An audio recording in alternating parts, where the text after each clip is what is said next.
Well, I was always as envious when I was younger of the little girl, little boy who at 7 or 8 years old decided, I want to be a fireman, or I want to be a nurse, or I want to be a teacher, accountant. I never knew what I wanted to do. So I just did what people told me, go to school, go to college, go into sales. And I did, and I achieved a certain degree of success. But I never really had that passion, that love of what I did. And then I had that accident that you mentioned in the introduction about accidentally shooting myself. And it made me stop and take a deep look at my life and what I was doing. And then at that same time period, I was fortunate enough to go to the Fox Theater here in Atlanta and attend a positive thinking rally. They had Zig Ziglar, Cavett Robert, Norma Vincent Peale, and others. And for the first time in my life, I said, that is what I want to do. Now, I didn't know how to do it. I went out and started getting involved and speaking in Toastmasters and other areas to learn the skill set itself. But that's where the seed was planted. That's when the first time in my life I knew what I wanted to do with my life. And now I tell people I'd rather do what I do than be on vacation. I teach people how to recognize and capitalize on opportunities which are often embedded in day-to-day situations that so many people completely miss and fail to take advantage of. It's seeing things from a different perspective. Yes, I remember several years ago there was a large firm here in Atlanta that decided to do away with its training department, just closed the whole department down. And one of the guys was completely devastated. He told his friends, I'll never find a job this good again that pays this much.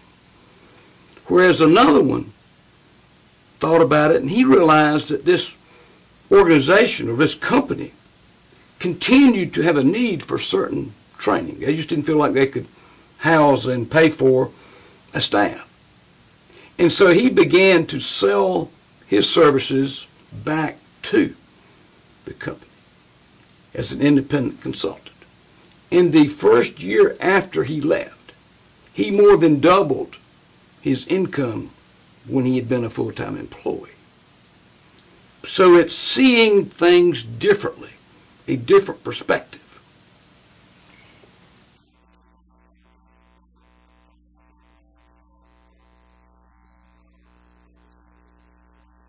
Yeah, I think the underlying element is for those who truly understand value.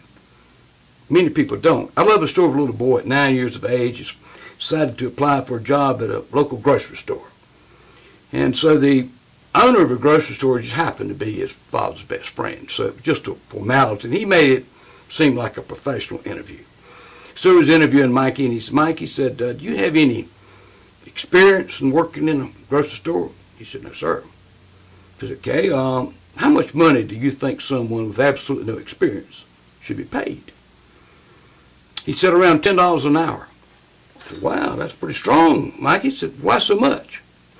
He said, when you don't know what you're doing, the work's a lot harder. I find that this captures how so many people look at the value situation. They don't understand that we are not the ones who determine our value. Our value is always determined by the customer.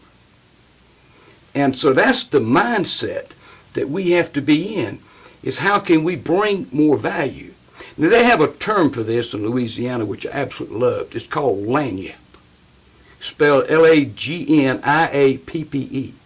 And it means something extra, not expected, and not required. The first time I heard the word, I was having dinner with a couple of my friends in New Orleans, and I just loved their food. And I couldn't decide between two entrees. My friend said, hurry up, Ken, we want to eat. I said, all right, I'll go with this one. Well, when the waiter brought me my meal, he brought a little side dish of the other entree I had been looking at and said, "A little lanyard for you." I thought, now I like this. Something extra, not expected, and not required. But my favorite all-time example of this concept happened in Myrtle Beach, South Carolina. I'd finished up a speech at 9 o'clock in the morning. My flight back to Atlanta was not till 5 in the afternoon. I thought, well, I got extra time here. I think I'll go soak up some sun. So I put my bathing suit on and went out and laid by the pool. In no time at all, my lily white skin was beginning to burn. And I realized that I needed something to fix myself with, or I was going to be in a bind. I'd heard of these things, but never actually seen one. On the other side of the pool, they had what was called a suntan consultant. Had a woman over there in a little skimpy bikini selling suntan lotion. I raised my hand. I got the need right here. She came over and said, "Look, I'm not going to be long. I want the smallest tube that you have." She brought a little tube about that tall. She used to be 7 miles and a half. Whew. I felt totally ripped off. I felt like I was back at a Braves game trying to buy a hot dog. But what I did not understand was the lanyard, the added value. She not only put it on me, she came and told me when to turn and put it on the other side. It's the best 750 ever spent in my life. You see, some people only see extra work. Other people see lanyard opportunities.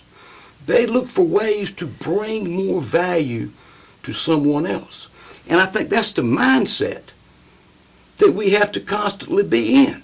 It's where might there be value for me or for someone else? How might I change the situation to understand the value? Another example I went in of people seeing things differently. I went in one of our upscale hotels here in Atlanta to meet a client for lunch. The client was late. I thought, well, again, I got some extra time. I think I'll get my shoes shined. So I climb up in this stand. This woman starts shining my shoes, get glanced up at me. She says, "Excuse me, anybody ever tell you that you look like Bill Murray?" I said, "Well, a couple people have." She says, "He sure is ugly." Oh, I'm not saying you're ugly, but he sure is. I thought about it. She's only saying I'm ugly, but stupid too. But the longer I sat there, I began to smile, because I realized that the business I was in, this is material I can use. You see, she saw a Bill Murray look-alike. I saw a lanyard opportunity. So that's a mindset that we have to always be in. Where's some value here? Either for yourself or for someone else.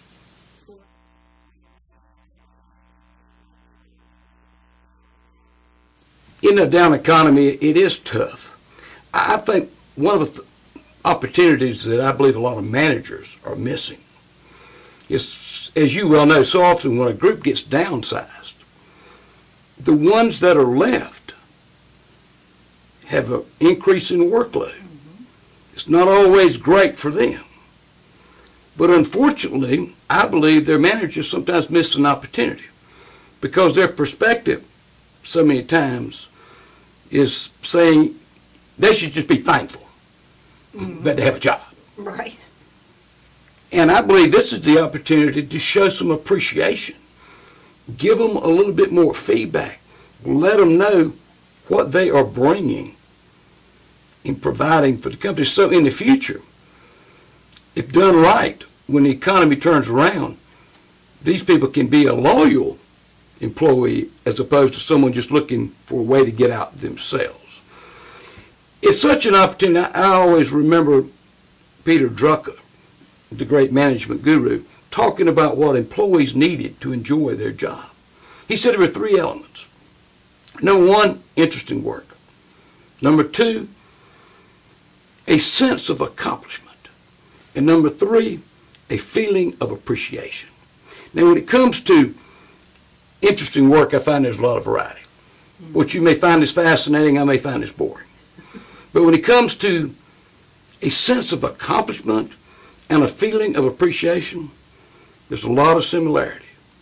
First off, on a sense of accomplishment, we all like to feel that we're making progress, that we're growing in ways other than a waistline, that we're learning something new. We feel better about ourselves. In fact, the worst is to say to ourselves, I've not learned a single new thing in the last 3 years. We don't like that. Then there's that feeling of appreciation. This is a real need in society today. I've never had anybody come to me and say, Ken, let me tell you my problem. I'm just up to here. But people come in by my cubicle talking about how great I am. I can't handle another day of it. A friend of mine, I think you know him as well, a speaker and psychiatrist in the Atlanta area, Dr. Stephen Priest, told me a while back, he said, in my 19 years of practicing medicine, I've never had anyone come to my office suffering from stress and burnout that the root cause was due to overwork. But in every situation, the root cause was due to feeling alone and unappreciated. Most people do not feel that they receive adequate appreciation for the job that they do.